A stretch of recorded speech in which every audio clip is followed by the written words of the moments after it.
All right, wrapping up the show any second now, but we do have time for one more phone call. Looks like we have a Miss Buttercup from Des Moines, Iowa on the phone. Miss Buttercup, you are talking politics with Tony and Ted. Oh, I'm going to need you to turn down your radio for us, would you? Can you turn down the radio? Just turn it down a bit because we're getting a feedback loop. Next time, Buttercup, we've got Carl from Penobscot, Maine. All right, Carl, you're talking politics with Tony and Ted. My God, you animals are stupid. You're listening to the somewhat very best of Season 1, an arbitrary, subjective assortment of bits from questionable material with Jack and Brian. QMpodcast.com.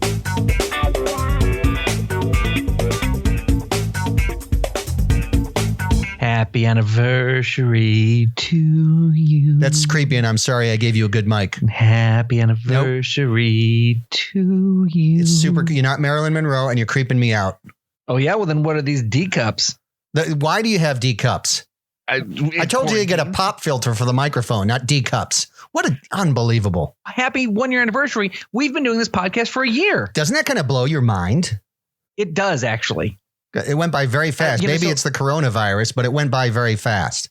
It did go by very fast. Listening back to, so we could put together sort of like a cool episode today. I've gone back and listened to a heck of a lot of old episodes of ours. And the show's really evolved and grown. And it's really fun to see where we started from. But I also, there were bits in the very first episode that I thought like, oh, my gosh, this is good enough to be on a best of show. I guess the idea of being, if you're just joining the podcast in the last couple of months, you probably haven't tuned into like episode 3, right? I assume they haven't. Yeah. Okay. Because I haven't listened to all the Joe Rogans, have I? No, I assume you haven't. Although, you certainly have time to. No, you don't, because it would take 4 light years to listen to all the Joe Rogans. Yeah, he creates a lot of content. He sure does. And gets paid a lot of money. He sure does. Now, that's something I wanted to ask you about. Yes, Jack. Do we have any sort of $100 million Spotify deal? Because we've been doing the show for a year and it's time to start making some money on this. Do we have any big contracts coming in? As we say in the podcasting business, it's in the pipe works. If you say so. I've been going down to the store and I go into I stand outside the corner store and I say, does anybody want to sponsor my podcast? You're going to get a lot of no's. And I knew that going into it. Yep. And I've gotten a lot of no's. One sponsor though. Yes, I did. Hi, Jim Percy from Percy's Farm Store, reminding you to shop local. All my products are locally sourced from your friends and neighbors. Say no to corporate giants and yes to local farms. Percy's Farm Store. Free range eggs, $2 each. Honeycrisp apples, $12.99 a pound. Fresh honey from Wind Blossom Farms. Forcing bees to mate is not cheap. $38 an ounce. Percy's Farm Store. Heirloom tomatoes. Perfect for throwing at traveling acting troops who come into town with their foreign ideas and false gods. $8 each, 2 for $17. Bananas are local if you're from Ecuador. Ground chuck from a cow that committed suicide, so it's technically vegan. Percy's Farm Store. You won't find anything from China at Percy's Farm Store. Our popcorn balls are made by lifelong resident Karen Winslow. She might think you're a ghost, but she's local. Plump Heritage Chicken from Cameron Farms, right down the road. I know Farmer Beth Cameron personally. Best in the business. Just $3 a pound, and she's only 112 pounds. Percy's Farm Store? Located right by the deadly curve at the intersection of County Routes 12 and 203. Open every day from when the rooster crows until a booming voice tells me to go to bed. Cash or Bitcoin only. Service animals discouraged. Please don't believe the Yelp reviews. No cash accepted. 5% discount for veterans of successful wars. We don't carry plastic bags, but we do have a $12 eco-tote. Please keep the kids away from Karen. God bless the folks down at Percy's. They don't have my business, but they do have my respect. I love their grapes, which is what they paid us in. They're not organic, but they're close to organic. CTO, which is as a farming thing. I know there was enough pesticide on one of my grapes that it fell on the floor and killed my dog. Oh, I'm so sorry to hear that. Yeah, and the dog didn't even eat it or lick it. Just, I guess, just the spores popping off the grape. Wow. Just reached my dog and it just keeled over. Percy's Farm grapes. For the dog you no longer want in your life. You never wanted that dog anyway. I know you. That's actually true. But I love him now. But here's the thing. Yes. I just want to say, doing this podcast with you over the last year and doing our TV show and having been your friend and coworker for the last 9 years, I just want to say I'm just lucky to know someone like you, because you're so incredibly accomplished. You're an advertising genius. You're an author. You're a screenwriter. You're an inventor. I mean, yeah. I don't know. You're just a genius. Yeah. No, I agree. I mean, I'm not even sure where to start, but do you remember when I put you on the spot and asked you to come up with some advertising ideas? Jack, how could I ever forget? Well, let's see if our listeners can remember. Here, check it out. Right now, I'm going to come up with some products that you don't know that are coming. Okay. And I would like you to sell them to our viewers. And this is going to prove what we can do for you. Will do, Jack. Okay, here we go. Mama Celeste pizzas. Mama Celeste pizzas. My mama, Celeste, she grew up in the villages outside of Napoli. She was a lovely woman, maybe 400 pounds. She loved the pizza. She loved the pizza so much. We had a pizza for breakfast, for lunch, a pizza for dinner, a pre-bed pizza. And at night, Mama Celeste would wake us up in the middle of the night, shrieking, "Pizza, pizza, eat the pizza." Mama Celeste, we would cry, "Mama Celeste, please let us sleep. We just want to sleep through the night without you shrieking pizza at us." Pizza, she would shriek, "Pizza, pizza, eat the pizza." So we'd eat the pizza. I'm so fat. I'm so very fat. Mama, why did you do this to me? But the pizza is very good, and the sauce is made from pomodoro tomatoes. Good?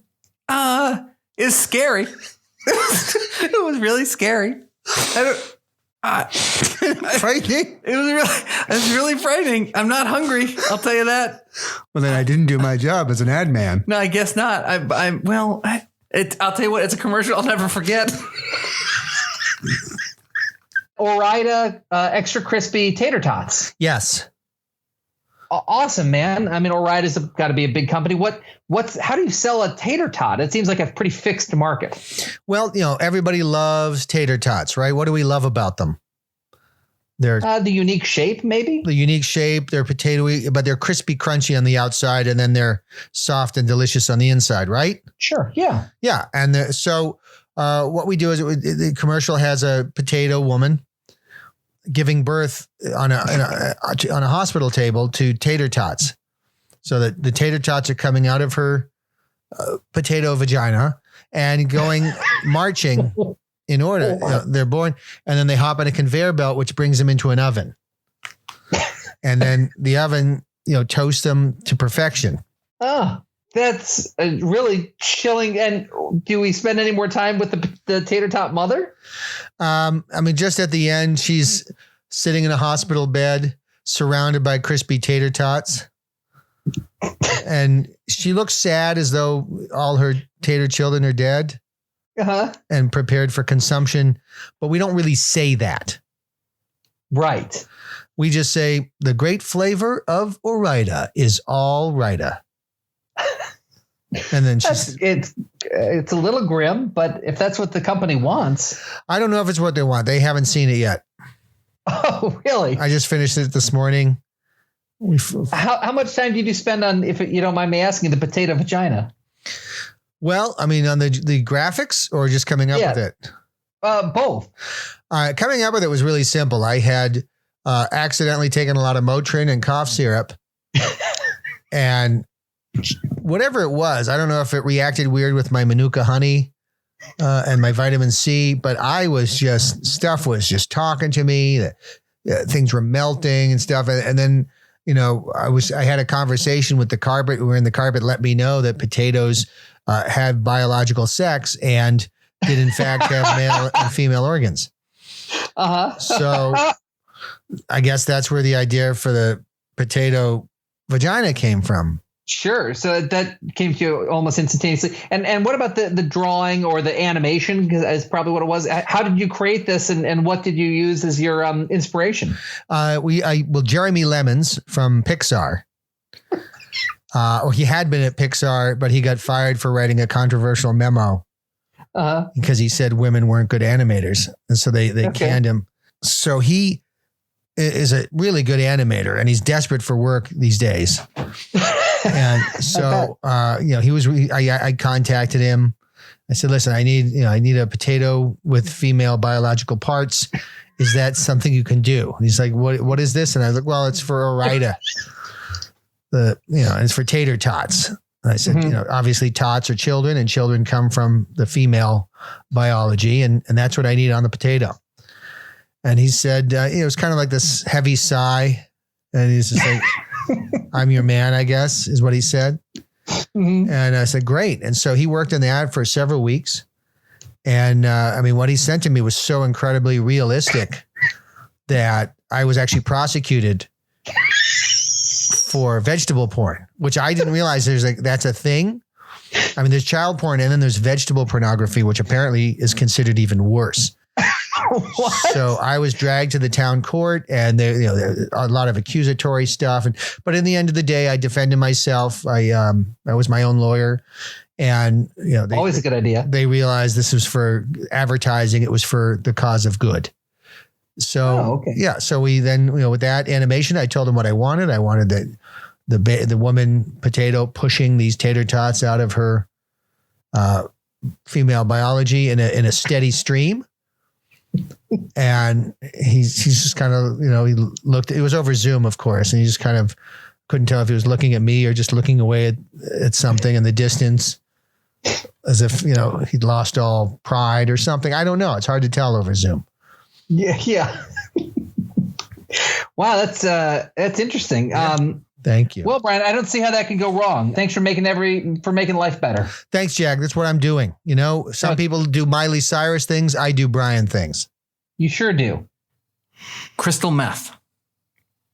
Crystal meth. It's a beautiful summer day, but you don't feel like you have bees in your teeth.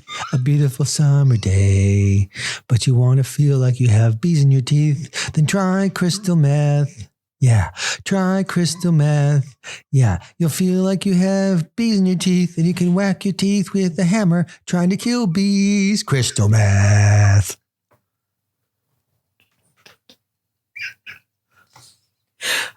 That's good. You like that? I would try that. Yeah. All right. I wish I had something to give you. Yeah, I would just once. I sort of want to know that bees in your teeth thing.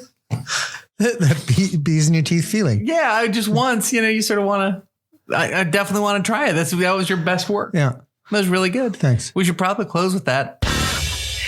Brian, they say that a lot of ad men, a lot of ad people who work in advertising. Ad persons is the term we use, Jack. Ad persons. Not in 2020. Persons there's a brand new thing that came out yesterday that persons is incredibly offensive. Oh, that's offensive. I'm so sorry, Jack. I had no idea. I didn't, the language changes so quickly. We need to delete this podcast and probably scrub all podcasts from the internet that have previously been released. I can't believe you just said the P word on a show. I'm sorry, X. You end sorry with an X now, Jack. But a lot of ad peoples are just frustrated screenwriters. That's my point. That sort of is an old saying. That sort of is a, you failed screenwriting, then you go in the ad game, but not you. Nope. What I love about you is you're actually a prolific screenwriter. Here, I want people to hear some of these great screenplays you've come up with. Check this out. Okay. Here's another movie I saw in your drawer. I don't even know if you can get the rights to this, but I guess that's a you problem. The Last of the Muppets. The Last of the Muppets. Yeah. Yeah. What is that about? It was going to be called The Muppets Go to Ecuador. Uh-huh. And so it starts off as very whimsical. They're in New York, of course. Yeah.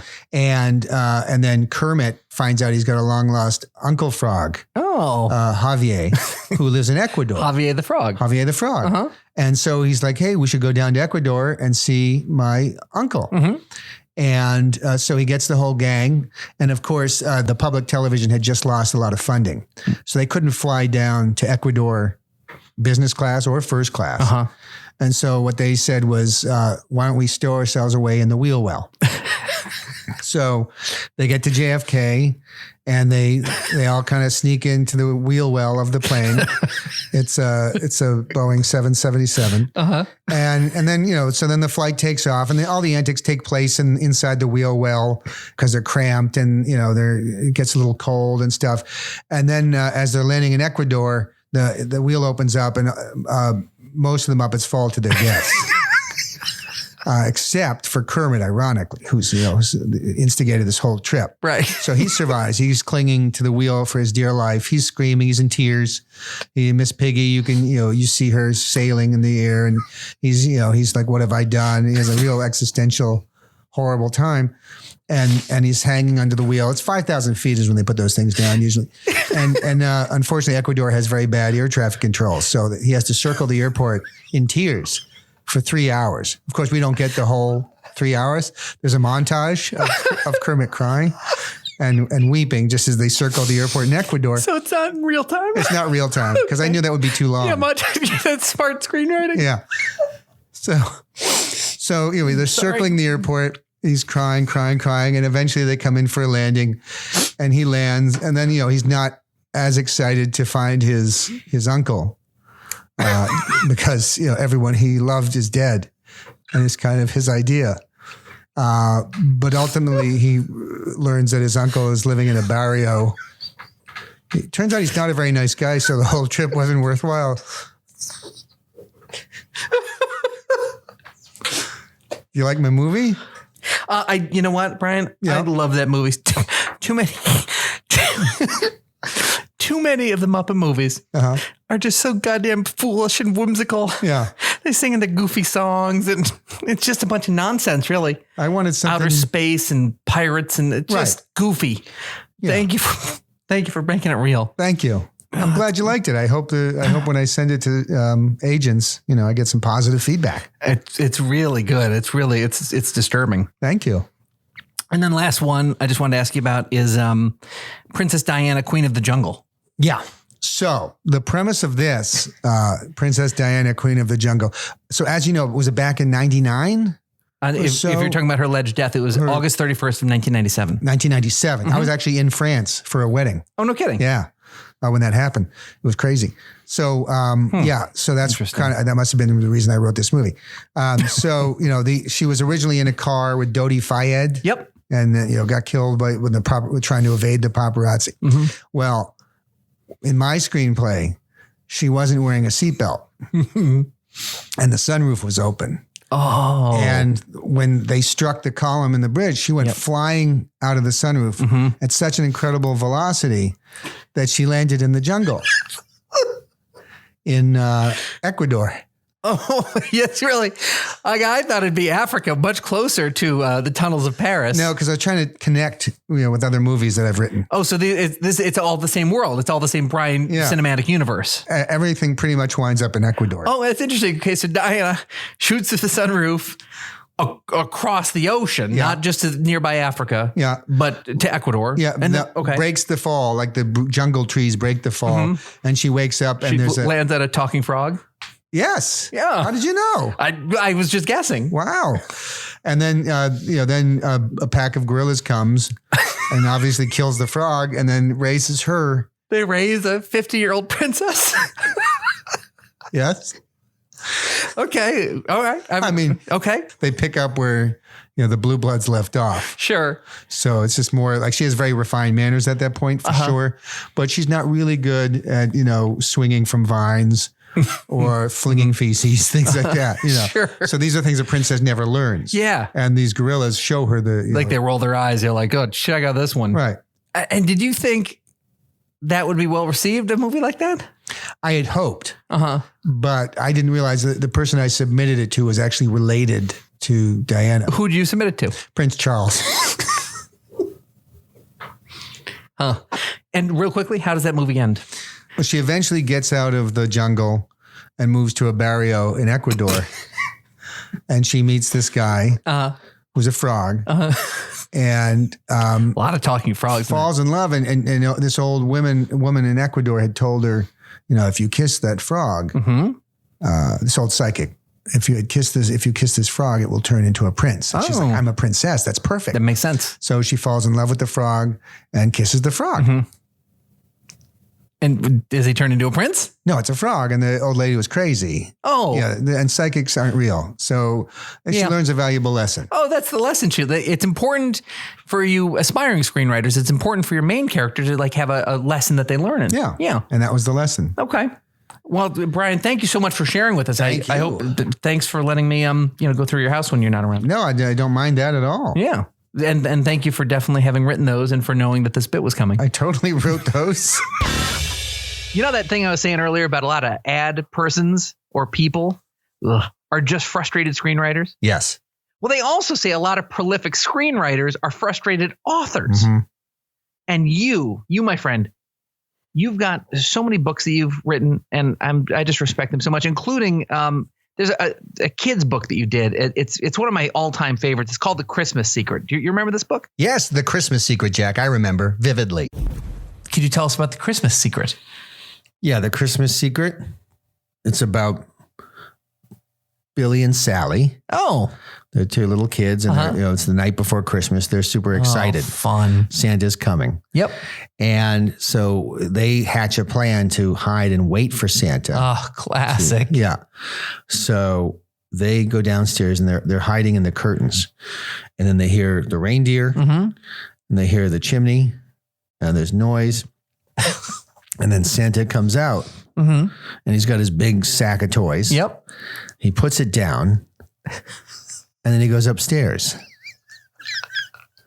And the kids are sitting there in the curtains and they're peeking and they see the sack of toys, but they're like, Santa's upstairs. Yeah. And he goes upstairs and the kids are like, should we go upstairs? Should we follow? We don't know. And so they wait and then they start hearing noises and just there's it's very loud and rowdy upstairs. And the kids are just like, what is going on? I mean, they're going to wake up the parents. So the kids very quietly start to sneak upstairs and they go outside and the parents' room door is closed and they hear a lot of like a commotion going on in there. Right. So they stand outside and they're listening and they hear like, ho, ho, ho, ho, ho, ho. And they're like, okay, well, Santa's definitely in there. Like, I can't believe he's not waking up mommy and daddy. And then they open the door very slowly and they kind of push it open. Yep. And then Sally turns to Billy and says, kill me now. What I have seen, I can't live with. Kill me now. Billy, he's a little younger. And he's like, why? What? And then he looks. And then Billy says, oh my God. And they quietly close the door and they go back to their rooms and they go to sleep. They don't even care about toys at this point. They're ruined. Emotionally, their lives their lives are essentially over. They will never get married. They will never have children. They will never look at Christmas the same way.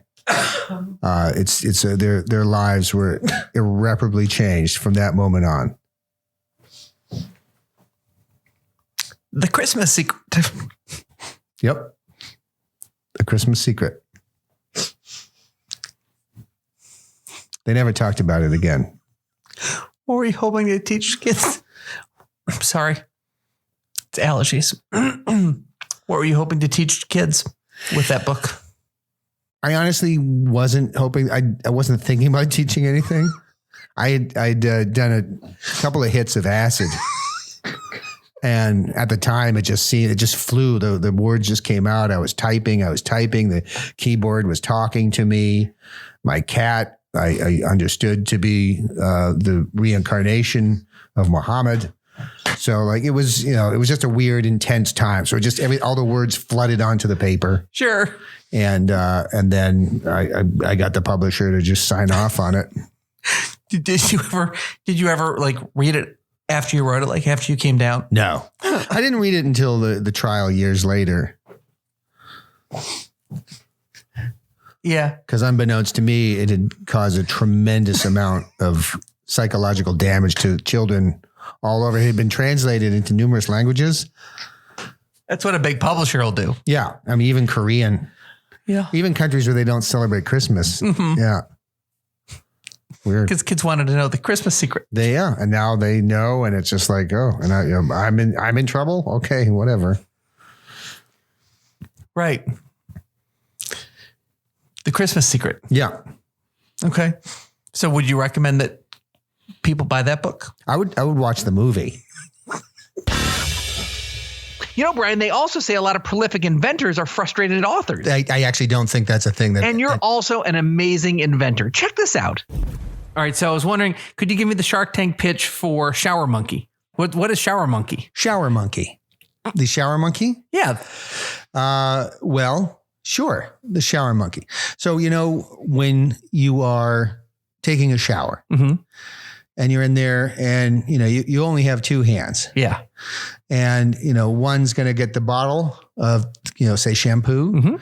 And the other hand, you're going to open up the bottle of shampoo, pour it in your hands, and then you put it on your head. Yep. But there's no one there to stroke your genitals. Right? So that's where Shower Monkey comes in. Shower Monkey. Am I losing you? I'm sorry. I choked on a walnut. I'm sorry. So Shower Monkey, it's a rubber contraption. It's not a real monkey, of course, because that would be illegal. But it kind of loops around your wrist as a Velcro attachment. And it runs down the length of your leg and then kind of turns back up. And you know what a mop head looks like? Boy, It's kind of like that, but it's silicone.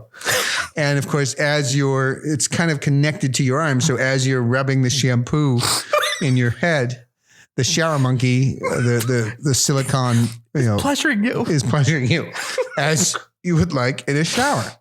As it was pretty much anybody that adds to the showering experience. So you get the cleanliness and the pleasure of taking a shower. And so that's the Shower Monkey. Okay. Squirrel Assassin. Squirrel Assassin. They're just running around. They're eating their nuts. They're running around chasing each other. Well, that's the thing. They're not eating their nuts. What are you talking about? So, you spend money on your bird seed and then you sit there and you watch squirrels come and devour your entire. Ooh, yeah. That's got to be frustrating. Very frustrating. So then I had the idea for Squirrel Assassin. Okay. So what is it? How does it work? I'm going to protect my bird feeder. Okay. Squirrel Assassin is basically what I did was I hired ex-Mossad, Israeli intelligence. Yeah, I know. Yeah. And they will come and they will squat in your bush nearby. And they have, it's a scoped 22 caliber rifle. Okay. And they will sit there and they will wait for that squirrel. And when that squirrel shows up, it's lights out. I bet. Yeah. Excuse me. Wow. So how long do they have to wait in the bush? It depends what kind of squirrel problem you have. In my case, he was there. There was a Russian olive bush. Then he kind of squatted in there. I couldn't even see him. He was good. I knew he was there. You knew he was there. And I was looking for him. I could not see him. No kidding. That's fantastic. Yeah. And then I watched this squirrel kind of look around because he knows, not to mess with me. And he comes, You're so tough. He makes his way up. He jumps up bypasses the baffle. Okay. And then gets right on top of that thing. And I was looking at him for maybe 3 seconds when I saw his head explode. It was amazing. It was gorgeous. And he did it from, there were 2 cardinals on either side of him. And so he missed the cardinals, his head explodes and the cardinals didn't even know what was going on. Okay. So they took off, but then they came back later because the bird seed was there. Good bird seed. Yeah. It's quality stuff. But it was and then, it happened a couple more times. And then all the squirrels were gone. I bet. Yeah, it was amazing.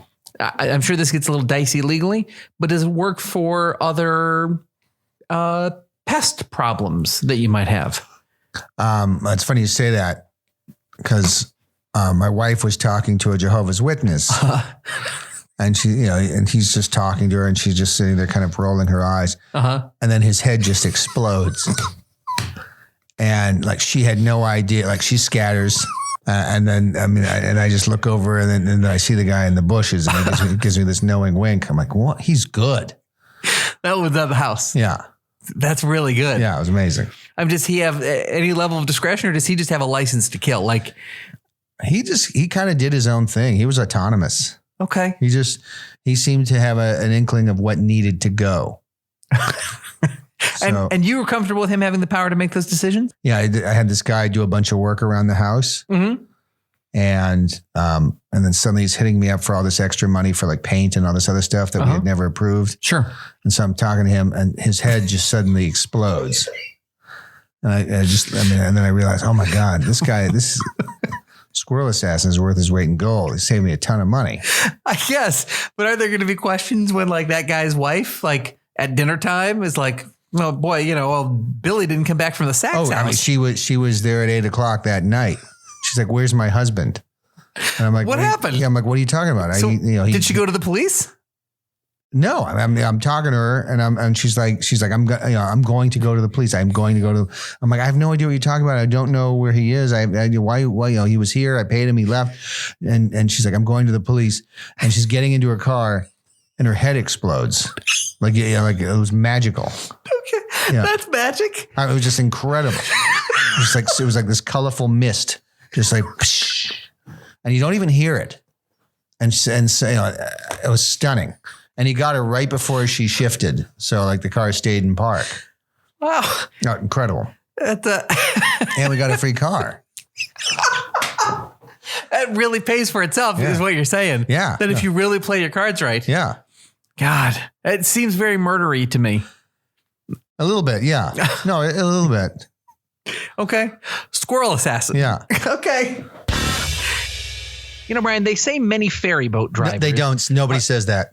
Are you sure? I have a t-shirt that says they do. No. Nobody says anything about ferry boat drivers. Nothing. I know where you're going, and I think it's wrong. Let me acknowledge that you are definitely a creative type, because many of our non-hearing impaired listeners will recall when you tried a real person job, which was driving a ferry boat. Oh, yeah. You once crashed the Staten Island ferry. Do I remember that right? Yeah. Yeah, I remember that. I got confused. Like, oh, does this make the boat go faster? Well, because you weren't licensed at all. No. What happened? Oh, go ahead. I wasn't licensed or trained, but I wanted to help. I like to get people where they're going. I wanted to bring them back and forth across the water. What happened to the captain of that boat? He catapulted through the bridge window. Why was he not manning his boat? Because he was very stunned. By a passenger running up and taking the wheel? Pretty much. Yeah, he hadn't anticipated that, and that's what he kept screaming. Well, why did he try to wrest control back? I don't know. He was just very like, I hadn't anticipated this. I mean, most of those guys are drunk. Yeah. It's a high pressure job. It really is. You got to go that way and then turn around and go that way. Yeah. And then you turn around and go that way. Right. And then you turn around and go that way. And then at that point, was it like, are you going that way or that way? And then you it's get confused. Yeah. Like, I need a whiskey. I need some. Yeah. Yeah. No kidding. Mm-hmm. So he was just screaming, stunning. He went flying through the window. Yeah, I hadn't anticipated this. And then, he went flying to the bridge window. It's really unglamorous last words. He seems really weak to me. Yeah, well, there was a lot about him that was weak because I've never seen somebody snap in half so easily. Oh, really? Yeah, it was like effortless. It was just bent in two. It's crazy. That's really weird. Yeah, it's sad too. And you because his kids were there because he was about to retire. No way. Yeah, it was like he was retiring the next day. His kids were there for basically his last ride. Oh my gosh! And so the whole family was there. It was really. A big event. They had a photographer who was so stunned he just kept taking pictures. Like he hit the shutter button, and we have all the pictures like of the captain going through the bridge window. Like it's almost like stop motion. I've seen those. That's the 9-part series on your wall. Yeah, I like to remember it. It's a way to think back to, how I shouldn't have done that. Yeah. So that's the lesson you took. Well, and I know I wouldn't do it. If you asked me, would I jump on the Staten Island ferry and just put it full force into a dock? No, I won't. I won't do that. But were you aware that this was his special day, his last voyage when you jumped in and took control? Yeah. Well, it said goodbye, Larry. Uh-huh. Which, of course, is what makes the pictures extra. So ironic. Yeah. What happened? Oh man, it breaks my heart. Yeah, it broke his heart too.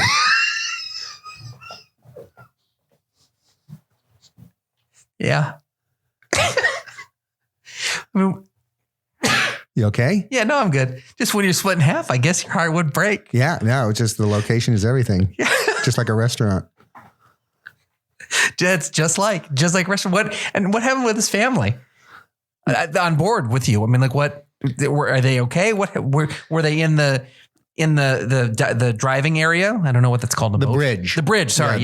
Yeah, they were all in the bridge. Okay. They had, stunned looks are the best I can describe it. Because it's like, this isn't happening, right? Like that kind of look. Yeah. And then I was like, this is happening. I don't know why I said that, but I just turned to them and I was like, this is happening. This is all real.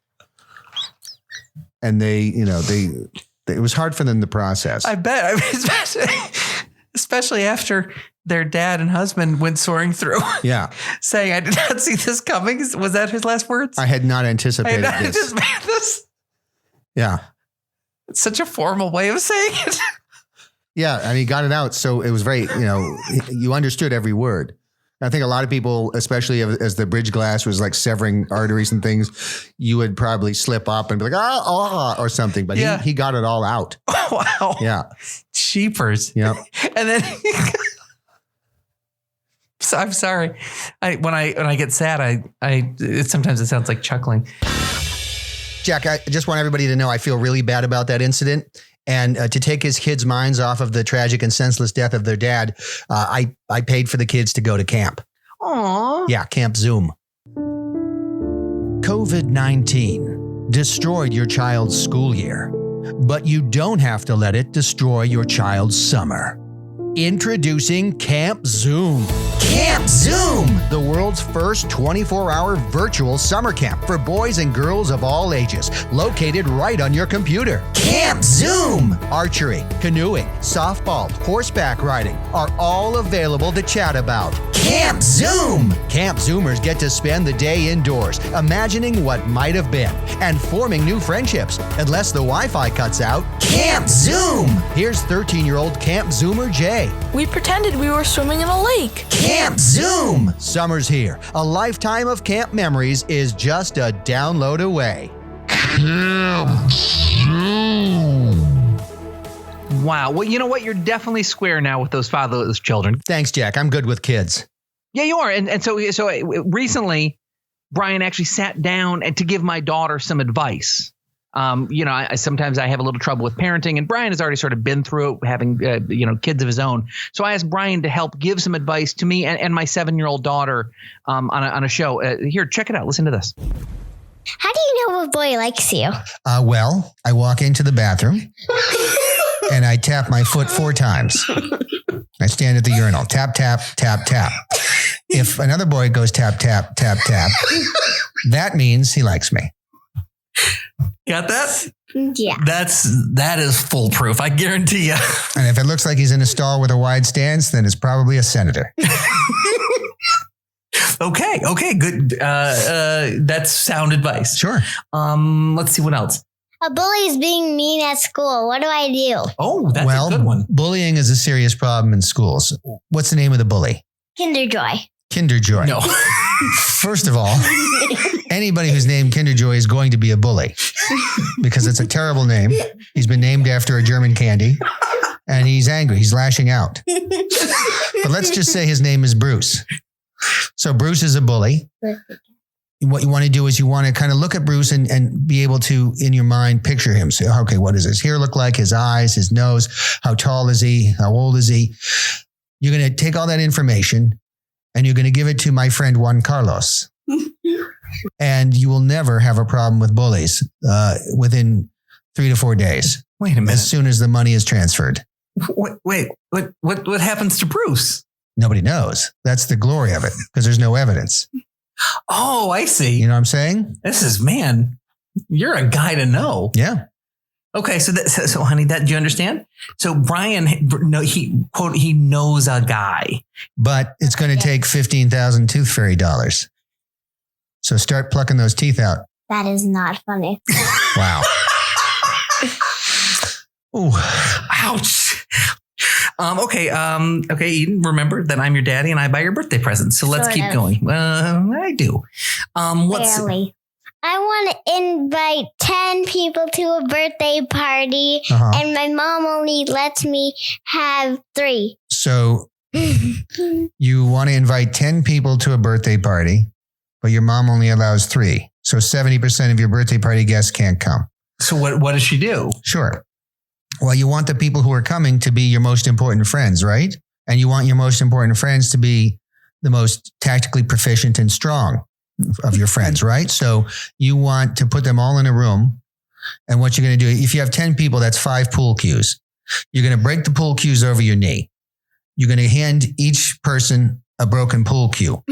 And you're going to say, there will be 3 in 1 hour, or there will be none. And you walk out of the room. What'll happen with your friends is they're going to take sides because they know it's not every man for himself because only 7 of them have to go. So you'll see some alliances form. There'll be some back and forth. There'll be begging, pleading, negotiating, betrayals. But in the end, you'll have your 3 best, most tactically proficient friends. And you're going to have 3 really loyal friends at the end of that. All of them are loyal.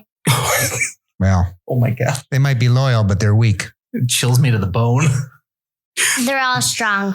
Well, okay. All right, especially Mina. Mina? Yeah, Mina's tough. Is she? Mina's for real. She's the real deal. Yeah, she's so cool. All right. Yeah. She's the best. That's what people say about me a lot. Oh, wait, who says that? Not me. Nice. Wow. Jeez. This is brutal. It is. Whose idea was it to bring this awful child? You should start your own mean-spirited podcast. How do I get more birthday presents? Oh, boy. By going to bed at a respectable hour. And not interrupting podcasts? How do you get more birthday presents? Well, marry an older man. Marry somebody 3, 4, 5 times your age. You'll get better presents. So kids your age, they have no money. So 7-year-old kids don't have anything. So right now, what's the age range of someone you should be looking for right now? I mean, you get somebody in their 40s, 50s, they're going to be able to buy you a house, and not a dollhouse, like an actual house. Mm-hmm. Yeah. At Barbie's dream house is pretty sweet when it's actually in Malibu. What do I do if I'm watching TV and then a guest comes and my mom tells me to stop for like 15 weeks, but I can't wait that long? What do I do? So you have a guest come for 15 weeks? Yeah. Is that when daddy goes out of town for 15 weeks? Or 14 and a half? So, who comes to visit? Like Brian Sack. What? Well, excuse me? Oh, this is awkward, isn't it? Yeah, the segment's over. I'd like to talk to you alone, Brian. I understand. Thanks, Eden. Not talking to you. When you say words, it just sounds like just the bears growling. Do you know when you say words, it's just like a bear growling? What you're just saying what I just said. You're stealing my material. You just said what I just said. You're stealing my material. Wait, you're plagiarizing me. Wait, you're patronizing me. Wait, are you doing the thing where you just repeat everything I say? Wait, are you just doing the thing where you just repeat everything I say? Oh, okay. That's one of the oldest tricks in the book, Okay, that's just one of the oldest tricks in the book, I know how to defeat this. How about I'm a big dummy? You're a big dummy. That's not what I said. That's not what I said. I said, I'm an idiot. I said, you're an idiot. I don't know how to get dressed. You said you're an idiot, and you said you're dumb. Awesome. You're an idiot. You're so dumb. You're the worst person in the world. You look like your grandma with your white hair. It's silver, and the ladies love it. Well, I don't. And I'm a lady. All right, let's do the game where you repeat everything I say. Let's do the game where you repeat everything I say. I'm a mommy. I'm a mommy. You said you're a mommy. You said you're a mommy. Dipwit. What? You are a stupid dumb person. Was no point of being here. I have no point of being here? Are you saying I have no raison d'etre? Yep. Wow. Super dumb Brian. Bye-bye, dragonfly.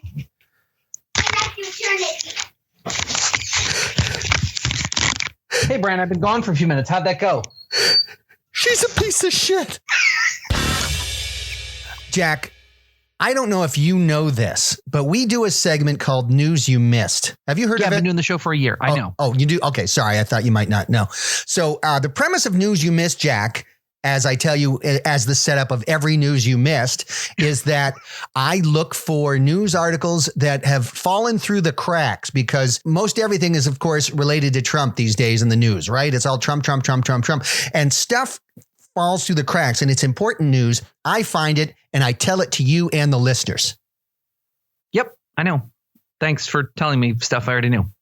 I just wanted you to know, and I wanted listeners to know, Jack. Are you just trying to set this up for listeners who might not be aware? Because I mean, I knew all this stuff, so I don't know why you preface that by saying, Jack, did you know? Yeah, I know. I'm sorry, Stop Jack. saying it. Okay. You're repeating yourself. Fine. But you just play the news you miss, which is a fun segment. You should just do that. Fine. Have you heard of Mandarin Chinese? Of course I have. Not a real language. Is that true? Yep. China admitted on Wednesday that Mandarin is, quote, completely made up, end quote, and that the country's 1.4 billion citizens have been speaking gibberish for eons in what is considered to be the most elaborate practical joke ever played. What? Yes. Chinese President Xi Jinping, whose real name is Tim Jenkins, said that they decided to pull the plug on the prank after realizing that stupid Westerners were never going to figure it out. He said he could not believe that people thought all those squiggly words meant anything, and his countrymen were all stunned at how many American mommies succumbed to a trend and forced their kids to learn a language that didn't even exist. Now, Chinese President Jenkins then declared that from now on, English was the country's official language, and Tiananmen Square still never happened. Wow. Yeah. That's a lot to unwrap. I'm going to be honest with you. Yep. That's this kind of stuff you miss because of these crazy news cycles. Because of the Trump obsession, we missed Mandarin Chinese is not a thing. It's fake. They were playing with us. So that's the fake news. Yeah. Although that's wow. Yeah. Now, these are the kinds of things you miss in these crazy news cycles. That's crazy. Is there anything else? Yeah, oh, yeah. The state of Connecticut has passed sweeping legislation that mandates that by 2023, all public restrooms in the state must be gender-neutral slop troughs. Now, Governor Ned Lamont, who took office in January this year, now he's expected to sign the bill, which is going to remove all urinals and toilets from public restrooms and replace them with a stainless steel slop trough. Now, all genders are going to be able to urinate, defecate, and expectorate into the slop troughs, which will be 2 feet wide, 12 feet long, and quite low to the ground so people can access them if they're dressed like My Little Pony. You there, Jack? I know I'm here. They're really covering the bases. They really are. See, that's the kind of stuff you miss. That seems like big news. I feel like I should have heard about that That's what fell through the cracks. it definitely fell through the cracks. There's more, Jack. Is there? Yeah. Okay, what else happened this week? CNN reports that host Chris Cuomo is eagerly devouring Wikipedia articles about the recently blown up Iranian Major General Qasem Soleimani, an individual about whom Cuomo had previously known absolutely nothing. A spokesman for the CNN host said that Chris was, quote, concerned that he always looked like a know-nothing schmuck who has his job only because his dad was governor, end quote, and that he hoped to change that image by looking as though he knew what he was talking about the next time he was on TV. Cuomo ran into trouble initially because when Googling, he was unable to spell Soleimani, Qasem, or Iran. But after a brief consultation with an intern, the 49-year-old journalist, in quotes, was well on his way to possibly not putting his foot in his mouth again. Wow. And he didn't know how to spell Iran. Barely. Wow. Or Iran. That seems to be a point of contention with us today. No, yeah. That you appear to be pronouncing it right, and I'm saying it like Americans say it. Iran. I ran so far. and it's Iran. Iran. Yeah. Okay. I missed that story. Thank you. Yeah, no, it falls through the cracks. Thanks for finding it. There's every week is like a crazy cycle. Huh. Is there more? That must be it. That's a lot of No, crazy there's stories. more news, No Jack. kidding. Yeah, please. Okay. I don't like this pressure. The Academy of Motion Picture Arts and Sciences recently announced new criteria for films that want to qualify for a coveted Oscar.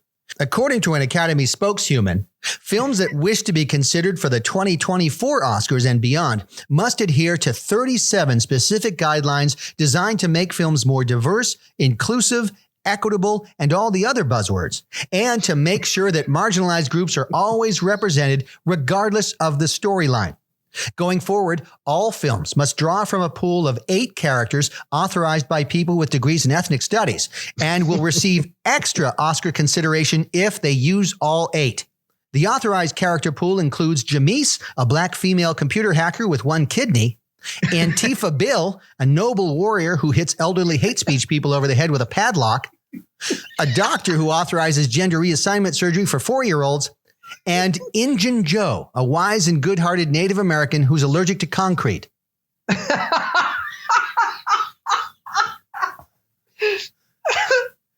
In addition, that's okay. In addition, all films must include a scene where a mean white billionaire with a top hat and monocle is killed by a leopard. While many film studios complain that the requirements are onerous and ham-fisted, executives at Disney said that coincidentally, a mean white billionaire with a top hat and monocle was the main plot of the next Star Wars.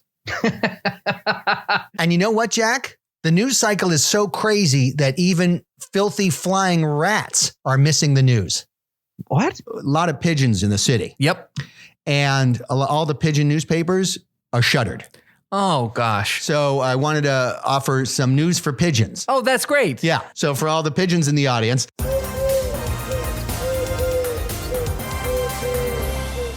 Laszlo McFootmissing of Midtown passed away Thursday after drinking a green liquid with cigarette butts in it at the corner of 56th and Park. Cause of death is unknown.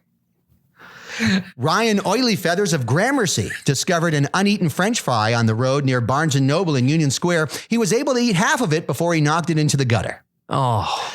Now, Herb One Eye reports that the pigeon proofing under the awnings at Macy's has been significantly deteriorated. He says the awnings now provide excellent protection from the elements and ample room for shitting on passersby.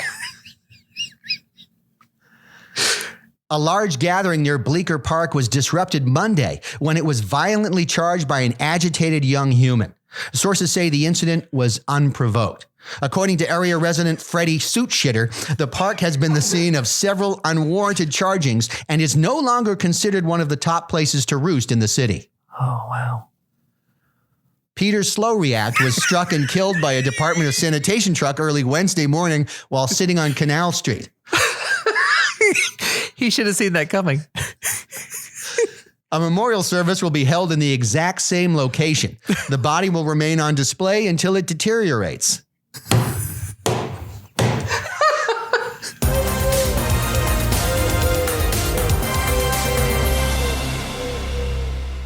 You know what helps me stay up late and find the news that you missed, Jack? Cocaine and shame. Nope, cocaine's bad for your heart. So you're saying there's something else that helps you stay up late and find the news that I missed? Yes, Jack. And that thing is Chippy's Energy Fluid. Need a boost? Kick it up to 11 with Chippy's Energy Fluid, with even more mystery chemicals than Red Bull and Monster combined. Chippy's Energy Fluid. Hydrofracalide, calcium benzomegachloride, sodium flibelfuridithor, Chippy's. Zutafron H, liposuction remnants, magnesium glucotheridium, Chippy's. uric acid, tetracyclocyanide, chimp nuggets, triple aspartame, Chippy's. sodium benzosodium, dehydrogenated cat knuckles, lactocaine, Chippy's. vitamin X2, dextrobutadjudge, clonopodium 16, Chippy's. glucocarcinoma, calcium bimethylipocene, caffeinated spider fingers, Chippy's. red dye number 12, fish nipple residue, red dye number 27, hypergluten, red dye number 74, tantric fluoride, and much, much more. Much, much more. Chippy's Energy Fluid. Chippy's Energy Fluid. Drink the mystery. Chippy's. look, all these sponsors that we've gotten, they've been great, and all that sponsor money is great, and I sure do love it, but it's not enough. No, it's not. It's it's not enough really to buy even a ream of paper, let alone feed my family. Yeah, I know. I'm sorry. But, well, it's okay, because I know you've been trying to help me. You've got this friend, of course, Brad. Yes, Brad. And this is an actual person who's like a big time Hollywood director. He's directed tons of big Hollywood movies. Yep. He was offered Game of Thrones. He's a big time director. He is. And what you have done is you've sort of, I think you've talked me up a little bit to him, and he keeps offering me roles in his movies. He is the nicest guy. And he's like, he's constantly saying, hey, would your friend Jack want to try out for this role? Because he sees a lot of potential in you. Brad's audition technique is that it's a cold read. You're getting the script for the very first time. You've never seen it before. You have no idea what I'm going to say as the auditioner. And his big thing is, if you break character, you do not get the role. Yeah, it's a cold read. I've never read these things before until you hear me read them on the show. And so there are a number of scripts that I thought I was perfect for, but then, things happen.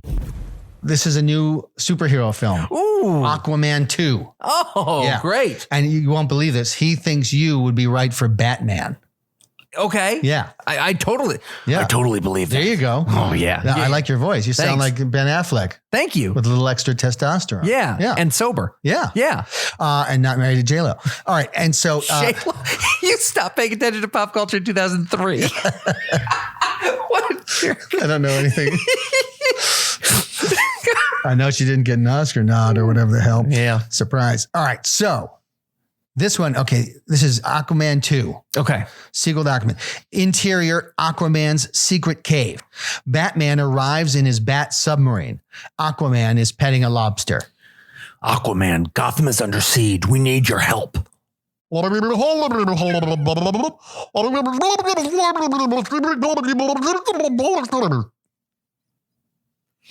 I think you might have asked me who has placed Gotham under siege. If so, then the answer is the Joker, Riddler, Penguin, and Two-Face, all at the same time. Can we count on you? So, yes. Listen, we're kind of pressed for time, so let me know if we can count on you. It's pretty important. Yeah. Come on. You got lost it in that one. That's a shame. You know what was frustrating about that is I knew right away I lost it. Yeah, well, you kind of lost character right in the beginning. What would help me is if you would sometimes warn me, because that was... Brad is all about surprising the actor. He wants to see how you read it cold. He really knows, that's how he gets the best actors for his films. He had Halle Berry once. I know he did. This is a Vietnam movie. Oh, great. Called General Mills Presents The Battle of An Bok. So it's a movie. It's a new thing. It's sponsored by General Mills. And it's a Vietnam drama. And you would be playing Captain Jackson. Interior, operations tent near An Bok. Daytime. Colonel Briggs, played by me, addresses several other officers, including Captain Jackson. That's you. Gentlemen, Signals Intelligence reports that Viet Cong chatter has been exceptionally high. What does that mean, Colonel? I'd say an attack is imminent. Probably tonight, coming from the direction of Nature Valley. I see. So they're up to their old tricks again. Correct. Thank God we intercepted their communications. You can count your lucky charms. Some people count their lucky charms, Colonel. I count Chocula. You're a good man, Jackson. A good man in a...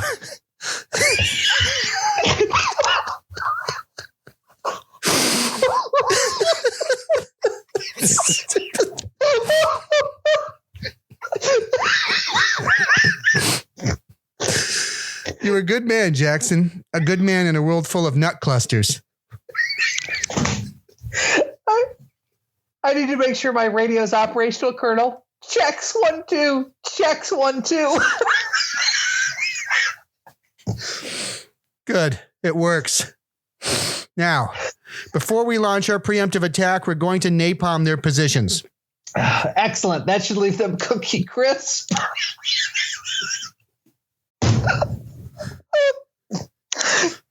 Indeed. When it comes to scaring the enemy, napalm is a great way to say boo, Barry. They think they have our number, but it's us who will be getting our kicks. Make sure your men are ready, loaded up, full of Wheaties, and ready to go. Sleep in flak jackets and helmets. We're getting up at fiber 100 hours. Yes, sir. Jackson, this is war. Total. Okay, men, you're dismissed. Cheerio.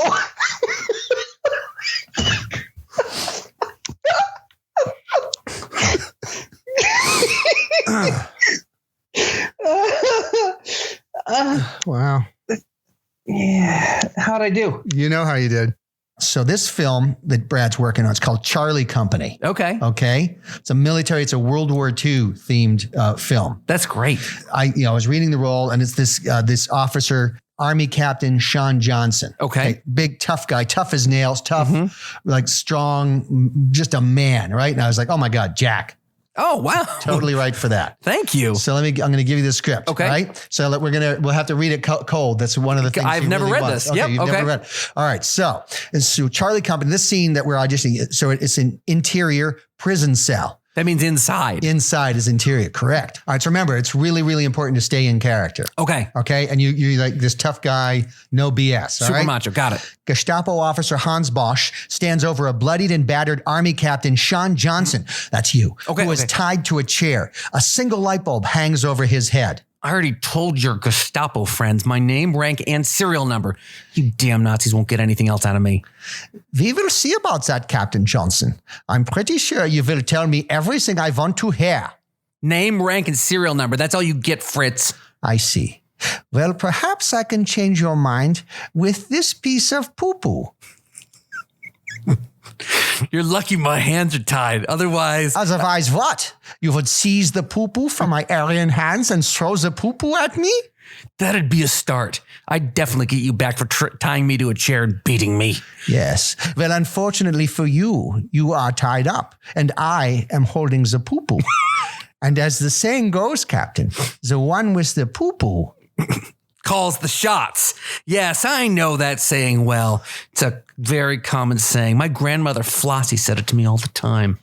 But have you Nazis ever heard of the Geneva Convention? You might not have noticed, Captain, but we don't exactly play by the rules. You have your Geneva Convention. I have my poo-poo.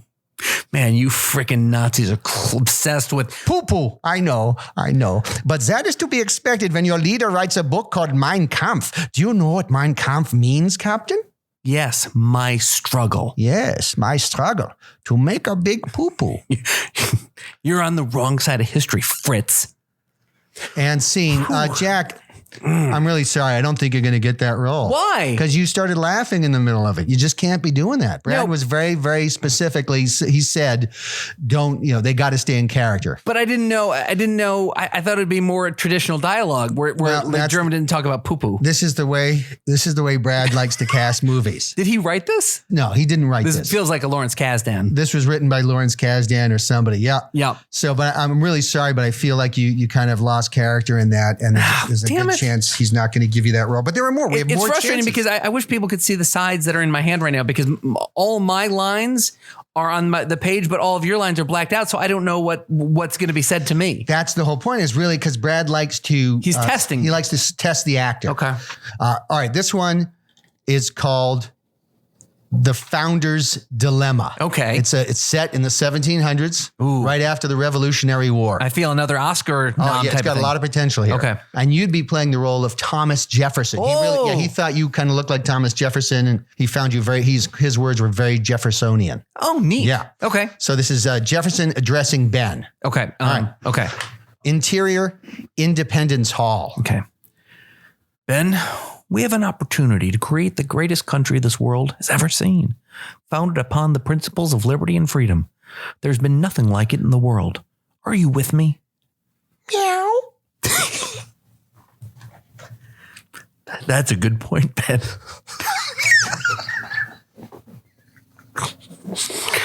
But that's one of many factors we'll have to consider as we create this country's constitution.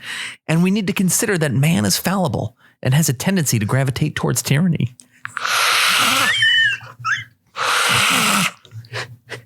Right. Brilliant, Ben.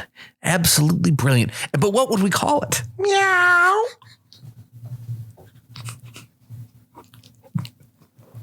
The Bill of Rights. I like it. I like it a lot. Meow. Indeed. Placing restraints on the government as opposed to the individual. A novel idea. Of that, I'm certain. What the heck? Yeah. What's the dilemma? What's the founder's dilemma? I guess that Ben Franklin's a cat. Well, maybe next time. I'm ready. So this film is called Death from Above. Ooh. Yeah. And it's set in Afghanistan. It's a war thriller. And he thought you'd be really, really good for the role of Commander Mike Jericho. Ooh. All right, you ready? Is that a lead role? It is a lead role. Oh, great. Yeah, it's going to be a big film. Got a big budget too lined up. Okay, great. All right. So interior of an Apache attack helicopter cockpit. So you're a pilot. Okay. Commander Mike Jericho flies his combat helicopter over the Afghan landscape. It's the dead of night, and his craft is illuminated only by the half moon.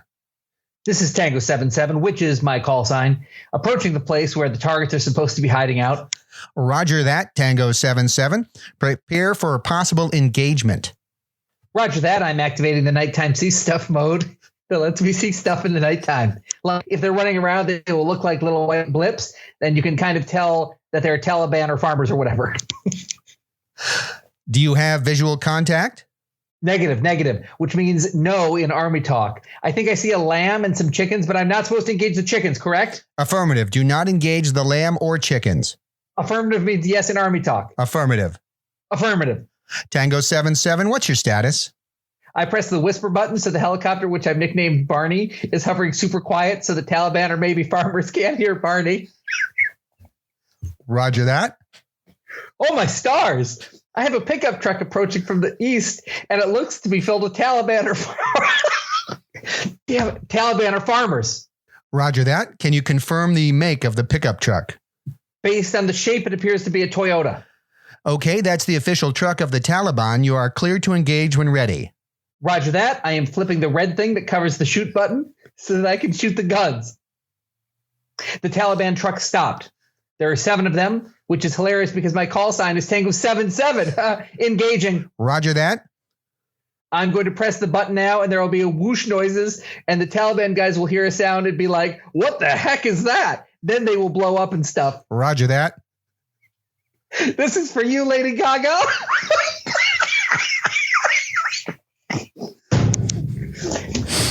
Well, how'd I do? I don't think you got it. Being honest. This is for you, Lady Gaga. I haven't seen the rest of the script, so I have no idea what that's in reference to. Gosh, it makes me want to at least buy a ticket to the movie when it comes out because I know I won't be in it. Right. You will not be the Commander Jericho. Such a shame. Oh my gosh. Barney. All right. Let's see. I got another script he wants me to audition you for. Okay. This movie is called One Small Step. It's about man landing on Mars. Oh, wow. And you'd be Brad's getting a lot of big budget movies. He is. Yeah. Well, he's got a good reputation and a nice resume. So this one, you'd be the lead. The guy, you're basically the first man on Mars. Oh, okay. Wow. Exterior, Mars landscape. So the landing craft door opens and a figure in a spacesuit slowly steps out. Houston, I have exited the craft and I am now preparing to descend onto the Martian surface. The world is watching. No pressure. Proceeding down the ladder. 4 steps remaining. 3, 2, last step. Roger. You may proceed into history. That's one small step for a man, one giant leap for rock and roll, baby. What the? That's right, suckers. It's Dee Snyder from Twisted Sister. And I snuck into your stupid Mars ship and knocked out Mission Commander Thomas. You'll find him in the maintenance closet back at NASA. Are you serious? I've never been more serious, and I did it because stupid Tipper Gore wanted to put warning labels on rock and roll albums. Now that the entire world is watching, I just want to say, screw you, Tipper Gore. You waited 35 years and spent 18 months on a spaceship just to get revenge on Tipper Gore for being a censorious prude? That's right, bizaches. I'm Dee Snider of Twisted Sister, and I want to rock. Can you see me making the rock and roll finger thing? We can. What about the heavy metal hair thing? We can't see the hair, but we can see you moving your helmet back and forth. Yeah. Houston, we don't have a problem. We have rock and roll. Also, if you study the lyrics to We're Not Gonna Take It, you'll see that I predicted this all along. QAnon is right. Hells yeah, bizaches. Please stand by. Also, the guy orbiting Mars waiting to pick us up is Metallica's James Hetfield. Are you freaking serious? How is he going to figure out how to dock? You problem, bizatch. Sweet revenge. And Tipper Gore's an uptight ice queen. Go step on a Lego, bizatch.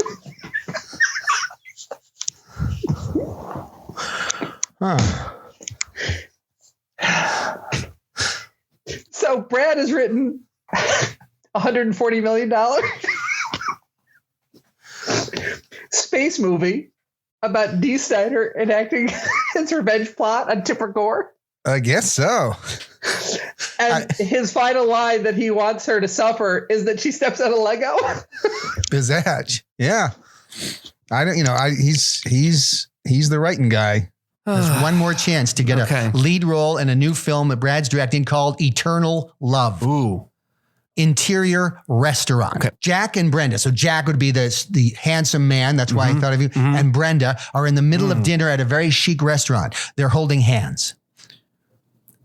Brenda, I have to say in the year we've been together, I feel like the luckiest man alive.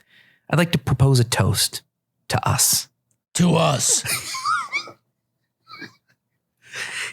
Someone had told me I'd meet a woman as smart, beautiful, and awesome as you. I'd have laughed in their face. Well, I feel like the luckiest girl in the world, to be honest. Oh, damn. All right. Just so you know where I'm going with this, I don't want to see anyone else. I don't want to spend time with anyone else. I just want to spend time with you, Brenda. Oh, Jack, you're going to make me cry like a little girl. You're going to ruin my mascara. And who knows? It's not crazy to think that someday you and I could finally settle down and have a family. Yes, I can have babies. I am a woman and I can have babies. Oh, so I'm just going to say it. I love you, Brenda Fitzgibbons. I love you more than anything. I love you too, Jack. Stand up and give me a hug. What's that lump? I don't have to say it, right? Yeah, no, I didn't do good on that one. I want one of those roles so bad. Yeah. I want the money, but you know what else I want? What? The choice ladies. You want to be like a stud like Tom Cruise? Definitely the first half of what you just said. I want to be a stud. Absolutely. You want to be a stud like John Travolta, ladies falling at your feet? Yeah. Well, there's one lady that fell at his feet recently, but I meant like I would like to be a straight man who women would like to have sex with. Oh, that would be nice, right? It would be, and until I sort of land that big Hollywood role. Yeah. Well, there's our newest sponsor. It's the Hump app. Introducing Hump, the hookup app for guys and girls looking for a no-strings-attached relationship. Hump. Over 5 million guys have downloaded Hump, and as soon as a woman does, it's gonna be awesome. Hump. With Hump, you'll meet like-minded singles in your area who are eager to get down and dirty. But for our business model to work, we need women to sign up for Hump. Hump. Because right now, it's just 5 million guys looking to meet that special temporary someone without bothering with dinner or dates. Doesn't that sound fantastic? Hump. The first woman to download Hump will be swarmed with attention, guaranteed. So what are you waiting for, ladies? You could have an inbox full of penis pics in minutes. Hump. Download Hump. Men think it's a great idea. Why don't you? Brian, I appreciate. Are you okay? Are you okay? By the way. Yeah, sorry, I was distracted. I was on a nap. No, it's okay. Just I've never had. I don't think you've ever stuck around an episode of a podcast so long. Is everything okay? Yeah, no, I'm fine. Feeling good. Feeling podcasty. Well, I mean, because normally you're incredibly unprofessional. Oh. On our podcasts, with a lot of the things you say and the ideas that you present, a lot of the offensive words you use, the P word and such. But, the thing that bugs me the most is how you'll just get up and leave in the middle of an episode. Well, sometimes things do arise and they are more important than doing a podcast. Your lack of professionalism does lead to you missing out on meeting all these people who sort of come on our show. I know. So many people in the news, like you said, celebrities, that sort of thing. But, there's one that we had on early on, Joe Biden's gaffe writer. You totally missed him. I know. You write all of his gaffes? Yes, I'm his gaffe writer. Gaffes are mistakes. Like, you don't want gaffes out there. I'm very confused. Well, you're writing for the character. So with Joe Biden, you're expecting him to say something weird, like vaguely racist or somewhat anti-Semitic, or just you're awkward or completely false. Mm-hmm. And people come to expect that. Yeah. So, I mean, that's my role, is to make sure that is maintained. You go to a Billy Joel concert, you want to hear Piano Man. Exactly. Okay. If he stood up and he started doing We Will Rock You, you'd be like, what happened to Billy Joel? And why does he have a mustache and giant teeth? So you write all of his. How do you come up with a gaffe, Tom? It's different ways. I mean, sometimes it'll come to me in the shower. Mm-hmm. I might be sitting there, in the shower and washing my hair, and I'll be, oh my God, what if I said Barack Obama was a clean and articulate black man? Mm-hmm. What's not to love?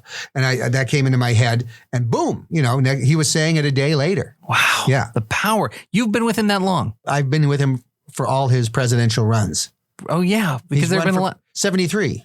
73 times he's run for president. Yep. No kidding. Yeah. I mean, is there anybody more experienced in running for president than Joe Biden? There's no one. I want that experience for someone running for president. He comes with tons of experience running for president. Wow. Yes. Good for him. Good for you guys.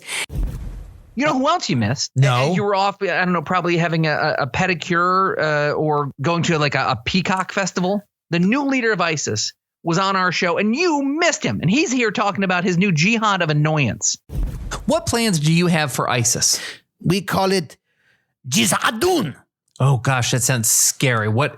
I'm afraid to ask. What does that mean? Yeah. Jihadun is the jihad of annoyance. Our plan is to annoy the West until they succumb to the will of Allah. And to do this, Jack, we will annoy the living crap out of you. Annoy us by, killing a bunch of civilians? No, Jack. Jack. Imagine you with your bicycle. Mm-hmm. And you're sitting there.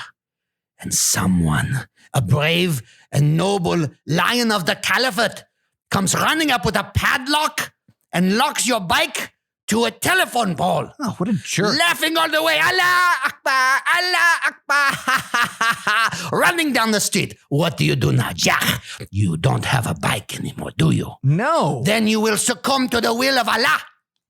Imagine you're just about to sit down to watch the season finale of Game of Thrones, Jack. Oh, yes. One of the big moments of the year for me. Yes.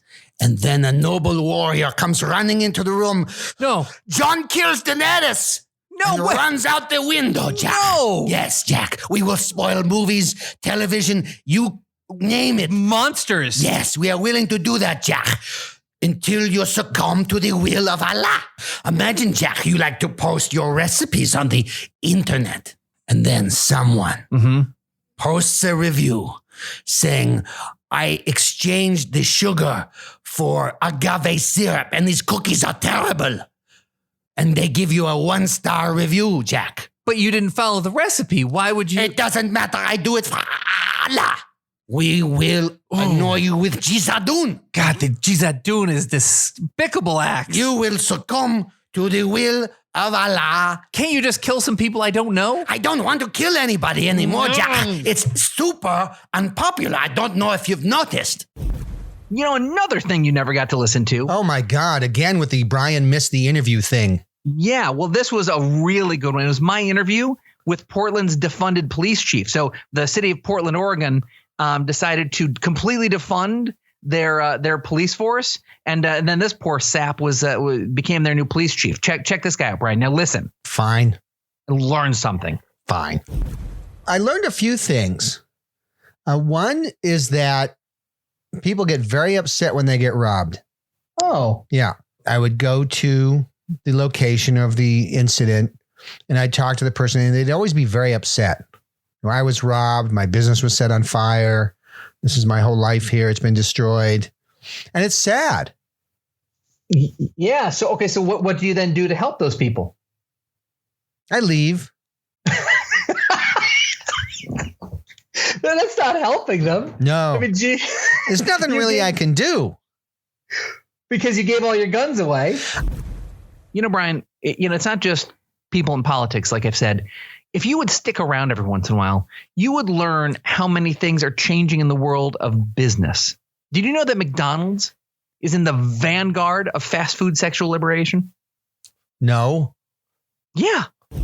Yeah, a lot of families go to McDonald's. Yeah.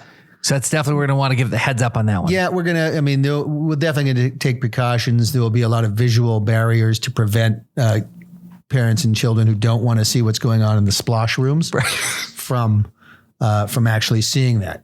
And there'll be other things, the very happy meal.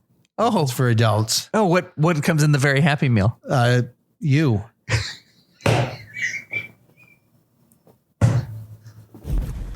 Xavier Santiago, the director of tourism for the Dominican Republic. Why would anyone want to come to the Dominican Republic for a vacation? Most of the people who come to Dominican Republic will live to return to their homes. And for the others, they had the pleasure of being poisoned or stabbed in a beautiful country with beautiful weather. Yeah. Ask yourself, where would you rather be poisoned? Would you want to be poisoned in your home? When it's 30 degrees out and the house is dirty because you didn't clean up after your dog, or poisoned in Punta Cana at your hotel room, which is clean sheets and psychotic maid maybe poisoned your whiskey. When you put it like that, it is a little bit more of a coin flip. Exactly. And we have golf. Jack, how do you want to end the season 1? By thanking our listeners for being here all year long. And for our new listeners, thank you so much for joining us. We just want to tell some jokes. We've got no agenda other than to make people laugh. And we're so glad to have you here. And we're going to do a lot of fun stuff in season 2. So keep listening. And please tell your friends. We're trying to grow this thing and it's starting to grow. And it's exciting. But we do need you guys to spread the word. And this episode here might be the episode to do it. That's right, Jank. Nope, Jack.